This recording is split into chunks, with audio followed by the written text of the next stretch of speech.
A quantity x is given by epsilon naught L delta V by delta T, where epsilon naught is the permittivity of free space, L is the length, delta V is a potential difference, and delta T is a time interval. The dimension of x is same as that of resistance, charge, voltage, current. আগে নিজেরা pause করে try করি কোনটা হবে।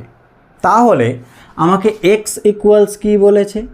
x equals বলে দিয়েছে epsilon naught L delta V delta T. তাহলে এই x এর ডাইমেনশনটা কার সাথে সমান হবে? আচ্ছা, মনে করার চেষ্টা করি। একটা পয়েন্ট চার্জের জন্য ইলেকট্রিক পোটেনশিয়াল কত হয়? v equals 1/4 pi epsilon naught q by r, হ্যাঁ কি না? তাহলে বলো v epsilon naught r equals কি লেখা যেতে পারে? Q by 4 pi. আচ্ছা, এর মানেটা কি?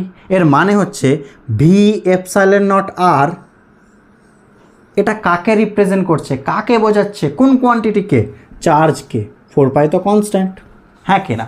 এবার ভালো করে তাকাও। এপসাইলন নট এর length, r distance, dimension length, delta V potential difference, V electric potential, same dimension. তার মানে এই যে ওপরে তিনটে epsilon naught L del V, এর ডাইমেনশনটা কার ডাইমেনশনের সাথে সমান হবে? চার্জের সাথে। তাহলে ওপরের ডাইমেনশন কার হবে? চার্জের হবে। আর নিচে কিসের ডাইমেনশন? টাইম। তাহলে চার্জ বাই টাইমের ডাইমেনশন মানে কাকে বোঝাচ্ছে? কারেন্টকে বোঝাচ্ছে।